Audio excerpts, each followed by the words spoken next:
I'm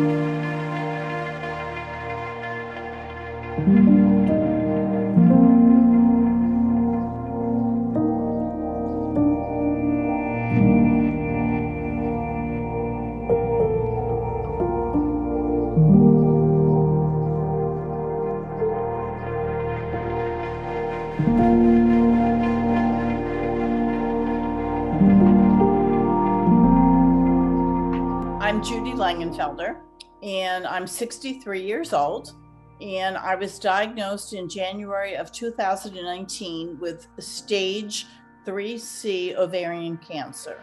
My name is Jackie Amokamoa. I am 53 years old. My cancer is ovarian cancer and it's stage 4. Hi, my name's Ashley and I'm 36. I was diagnosed with small cell neuroendocrine carcinoma of the cervix. I was diagnosed during pregnancy as stage 4. My name is Tamika Felder. I'm a 20-year cervical cancer survivor diagnosed at age 25, and I am 45 years old now.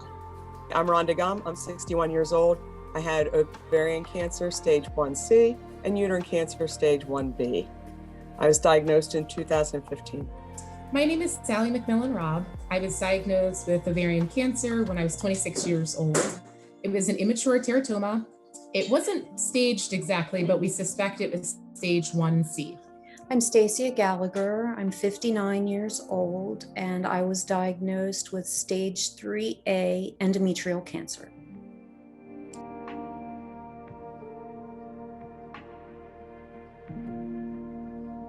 Living every day to the fullest, trying not to change my life too much.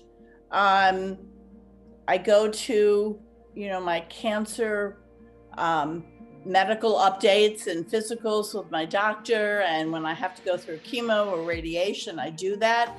But when I get home, I try to work and keep it as normal as I possibly can. Survivorship means living my life beyond cancer. Surviving cancer isn't just merely about surviving it, it's about thriving beyond the cancer diagnosis. And it's not an easy thing to do. When you look at that new normal, the new normal takes time to get to. It's like worn puzzle pieces that just don't quite fit the same again. I feel like that's what life beyond cancer is all about. And so for me, it's not just about merely surviving the cancer, it's about thriving in life beyond it. Survivorship means to me to live each day in the moment that I have, to enjoy the beauties of nature, to be able to have the pleasure of hearing a bird sing, or the hug of a grandchild, or just the warmth of the sunshine on my face, or the ocean on my feet, just to have a real sense of appreciation of the things that are joyful in my life, things that bring me happiness and satisfaction, and the people that I love, the friends that I have, the relationships that have meant so much to me over the years, just being able to embrace them and enjoy them to the fullest.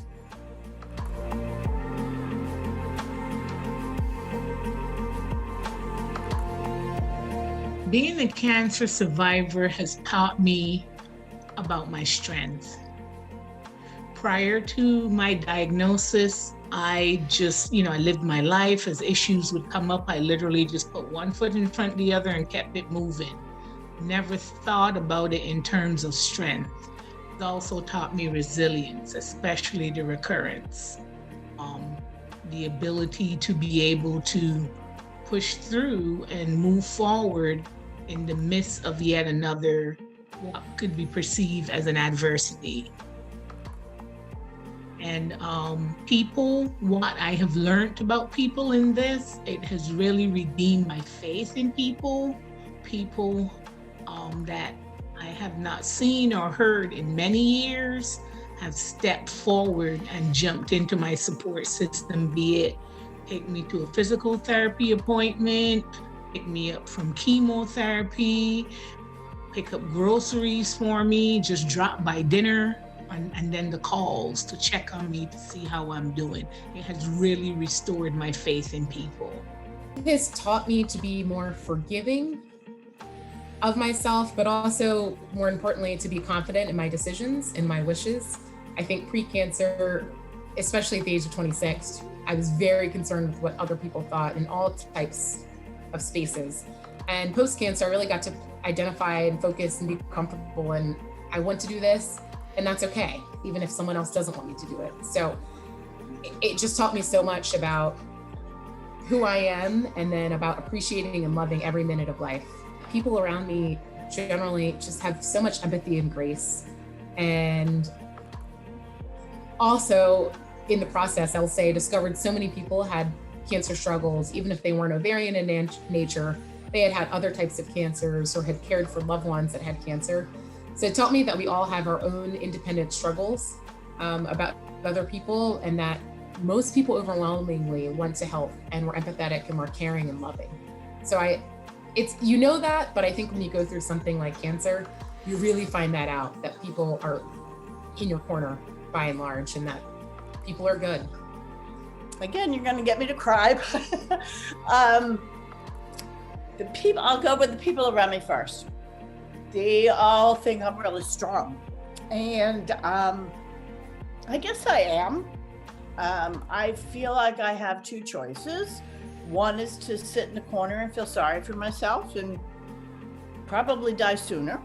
And then one is to, like I said, lead my life. And I'm sure that there'll be a point where, you know, it may overcome me.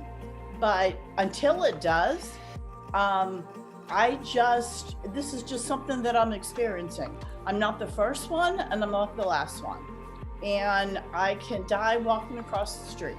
So in my opinion, I just want to live life, love life, and that's who I am.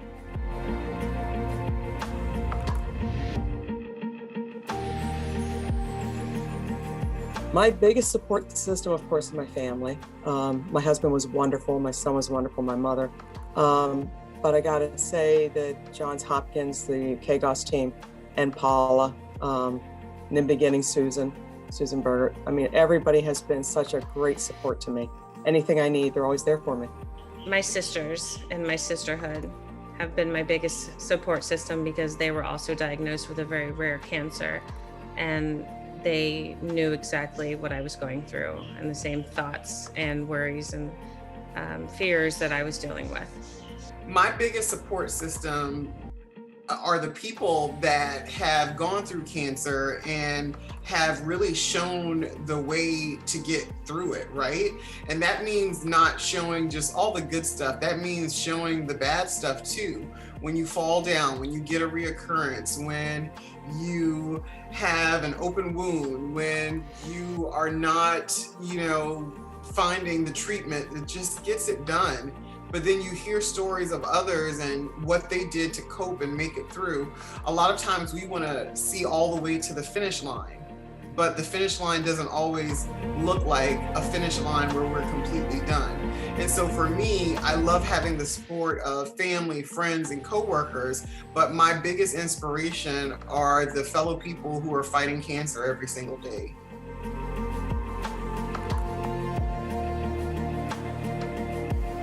The greatest resource has been leaning on others who are also going through cancer, whether it's the same cancer as mine or different types, as well as my oncologists and those who've already survived cancer. The biggest resource has been my faith, knowing and believing that God has a plan for my life, and that it's a plan for good and not for ill, and that cancer is not something that happened to me because of something that I did or something that He caused, but that it's something that happened because we live in a world that has sickness and it has disease and it has sadness. And for me, it gave me an opportunity to really set my feet on the rock of my faith and test what I believed against a life-changing circumstance that in other circumstances for me may have shaken me to my core, but because my faith in God was strong, and because my ability to hang on to that was available to me. I felt that I was able to weather the news and the treatment and the recovery, even to the point of extending myself to other people who are just newly experiencing finding that out about themselves, to help them find their own way through the difficulty of it.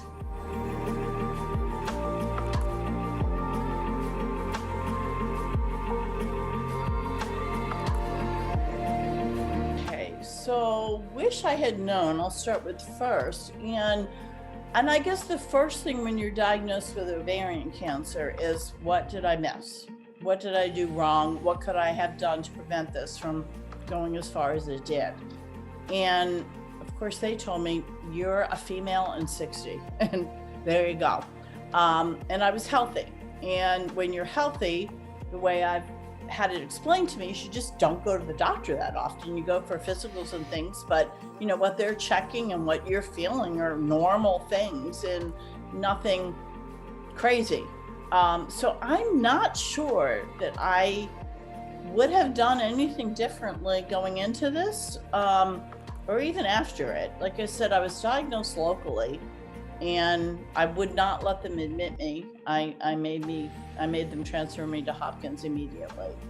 And I would say to utilize anything that you have, you know, one of the best hospitals that you have, to utilize it in that respect, because I think it just put my mind at ease, and it helped me in that respect.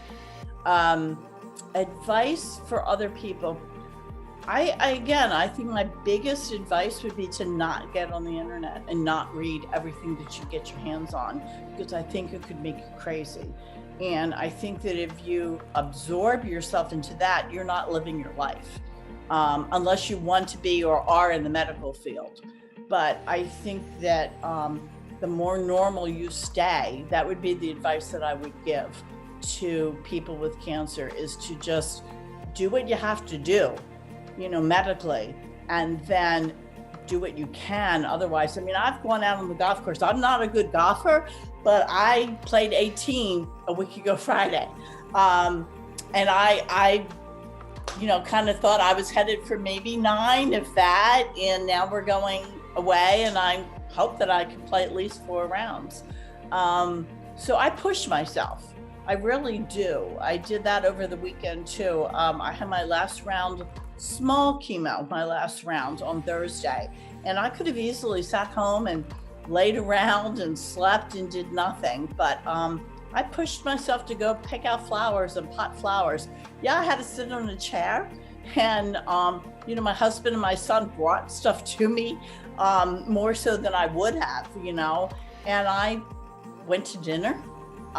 Wasn't really feeling like it, but got there, sat up, you know, and ate, and made good memories. And so I think a little pushing isn't a bad thing.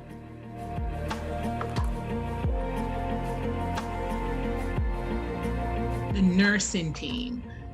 So, and I don't remember her name, which is really bad, but when I came back after my surgery for I think I'd finally gotten to my 3-month appointment. This nurse, when my son pushed me in the wheelchair, she ran over to me, and this is the nurse who saw me the first time I came in, when I was literally at my worst. She ran out of the room where you guys have the coffee in the morning, and she jumped on my neck. And she was just hugging me and hugging me. I'm so glad to see you. You look so good. You look so great. And I'm thinking, ooh, did I look that bad before? But it was just, no, that was just me being flipped. But it was the exuberance. And it took me by surprise, because she literally came out and hugged and embraced me like, I'm so glad to see you. I'm so glad you're here. And I'm like, now I realize what serious condition I was in. I will have to say, overall, there were several moments with Dr. Fader, who was just wonderful. She's got the best bedside manner. Really, I felt like she was just wonderful. I couldn't have asked for anything more out of a doctor besides excellent treatment. I mean, I really felt like she was there. We had a lot of moments of laughter. There was a particular time with Nurse Amy when I was inpatient for my first laparotomy, and I think she just had me in stitches and laughing. And so there's a lot of embedded laughter memories that are there from my inpatient stay. And then of course, like chemo visits become their own new type of meeting with family and the people you're used to seeing. So that wasn't one single memory, but I think moments of laughter and hugs, the Dr. Fader hugs are Dr. Fader hugs. I'll go with that. Probably number one.